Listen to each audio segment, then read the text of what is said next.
In the last SV2 video, we did suspension, which I'm still waiting on springs, and I may try some of those DriveTech shocks that I keep hearing about. You guys are commenting about them, and it's really got my interest.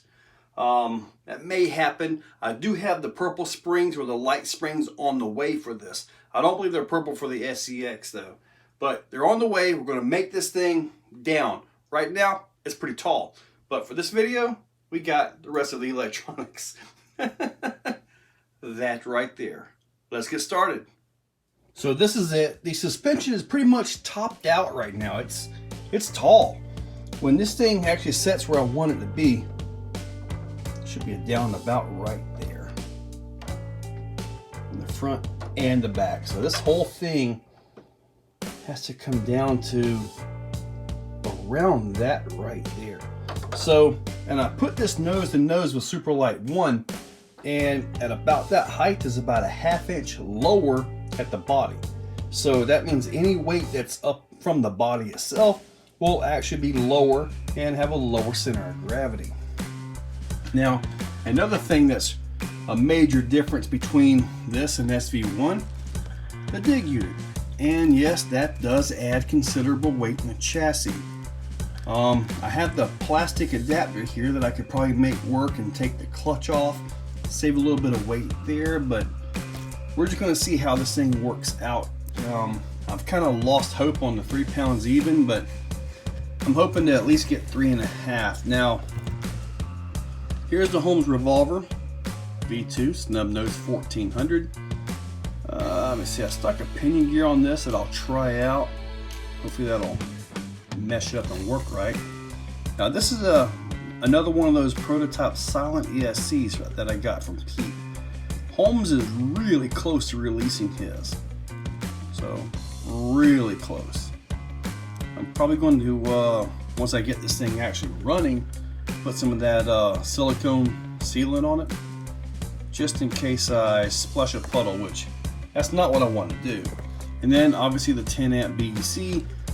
This weighs more than this does, but this does not have a BEC in it. And even if I go with a direct powered servo, I still would have no power to the receiver. So kind of one of those things, you know. Right now, gotta have this. If this had, say, a 1 amp output on it to the receiver, then I would use that, and then I would do a direct power servo. But it's just not the way it's gonna go. So anyways, let's go ahead and work on trying to get this into here.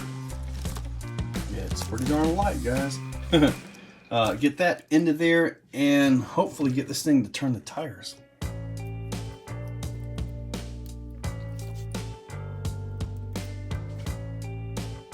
Got to get this just right. If not, it'll be loud. Too loose and it'll be loud. Too tight and it'll be loud.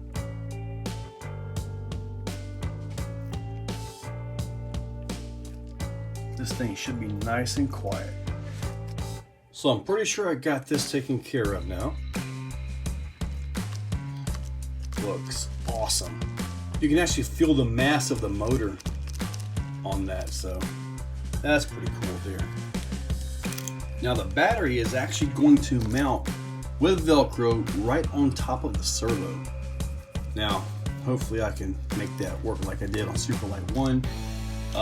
We don't really follow any Sorca, so that's kind of fun. I mean, if you want to put all your electronics on the front axle, that's a little bit of an issue, but you know, we don't get so technical on our stuff when we do this. Now these wires, they are excessively long. Once I get this thing running, make sure I don't have to resolder these, you know, a few times. I will cut them down. So, and the problem with cutting these down is if I mess up, you know, I could really mess up that motor. I'd rather not do that, but I also don't need that much extra wire when this thing is finally done. So now as far as mounting this stuff goes, in Superlite 1, let me get that truck. The Superlite SV1, you can see I got the leftover of the battery tray right there. Cut it all down, 1080 ESC, so that's obviously heavier than that. The Polar 400 That is a phenomenal little motor. This is a 13 turn, so it's got some pep to it. This one got a whole lot of torque, but not as much RPMs. So it's going to be interesting to see just how fast this is versus this, both on the same 3S and all that. So I'm about to use some new servo tape I just got, some new two-sided tape, and it feels super sticky, like really sticky. Got that from Reefs RC.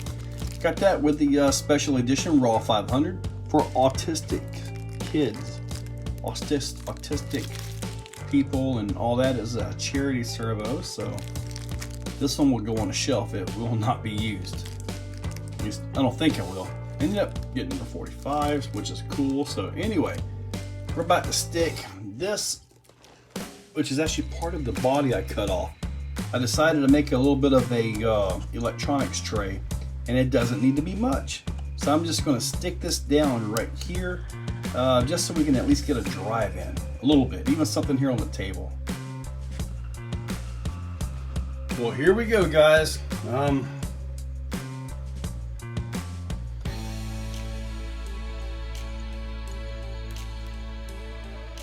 That's awesome.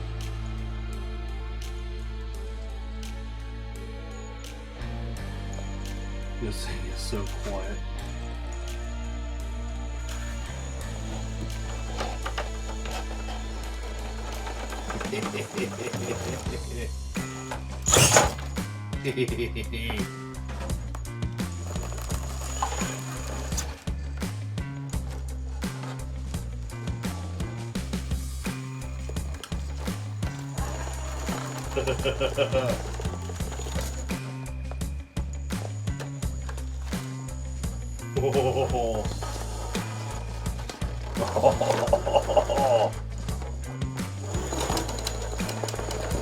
Oh, go, go, go! Got it. See if we can do some dig. Nope, no dig. I'll take it.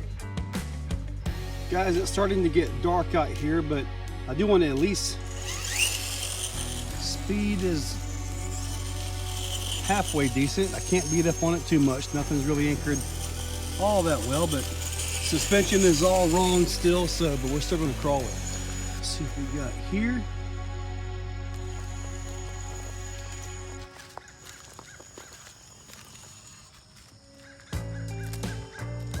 First time it's ever been on the rocks. Tires aren't really conforming, but they do have some break-in they got to do. Like I said in one of the earlier videos, I'm probably going to do the two-stage in the back.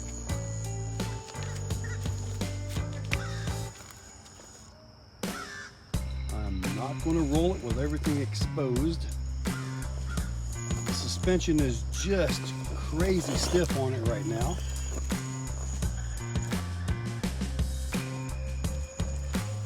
Now I'm still up in the air on those sliders. I think I might try them.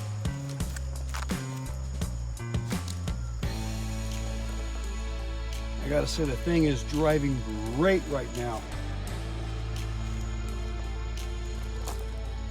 Down control, beautiful.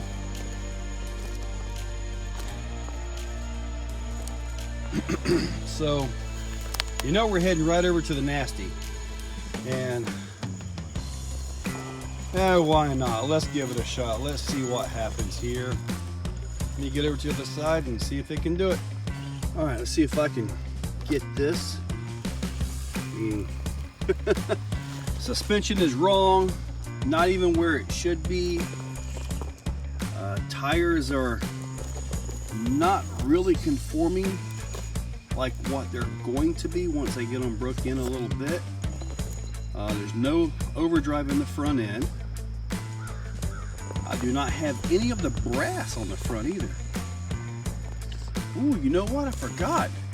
I do have dig, which didn't really help me right here, huh? Oh no! I knew better than to do this. Looks like everything's all right though. see if we can continue. Yeah, definitely got some tuning to do for sure. I mean, heck, this is the first time it's ever touched the rocks, and you guys can see the tires aren't really conforming very well. I'm going to have to put that overdrive on this thing for sure.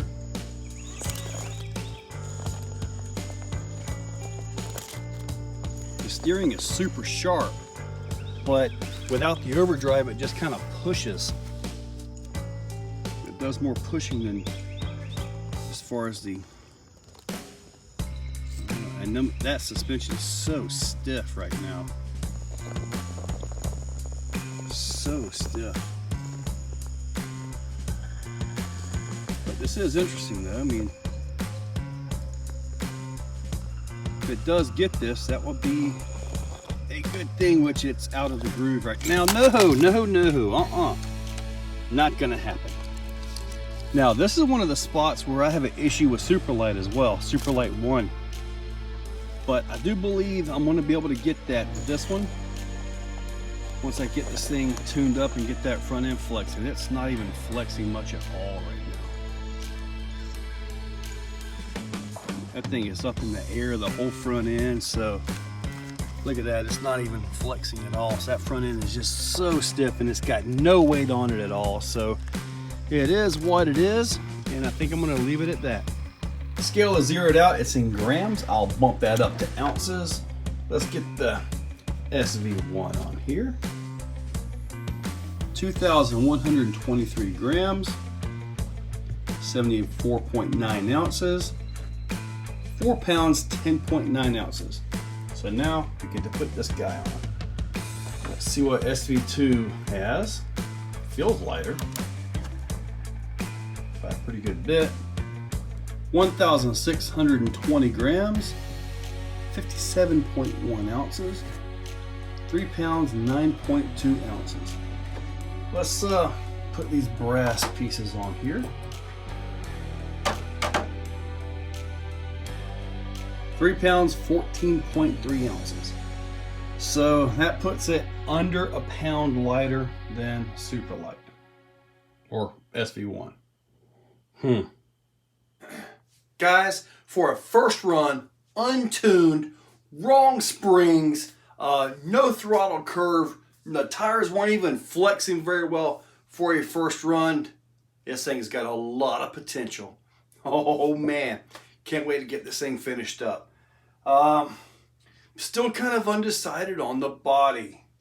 This one's fitting pretty good though. Don't know yet. Anyway guys, in that description I'll put a link to everything down here, and I know some of you guys recently asked about the steering piece. Now how I got the steering on the axle, I'll make sure to get that link down below for you guys as well, and everything else will be down there as well. So guys, check that description. Thing looks good. Anyway, check that description, use those links, make sure you're subscribed, and thank you all for watching. Guys, if you like what you see, hit that like button, hit that subscribe button, and ring that bell. So, in the description, there's a link to become a channel member. If you want to become a channel member, it's a very simple $2, $5, $10, or if you really got some money, $25 a month. It's a simple way to support the channel. So, get that, and I am doing monthly giveaways for members only, so you might want to consider it. So, guys, use those links, make sure you're subscribed. Thank you all for watching.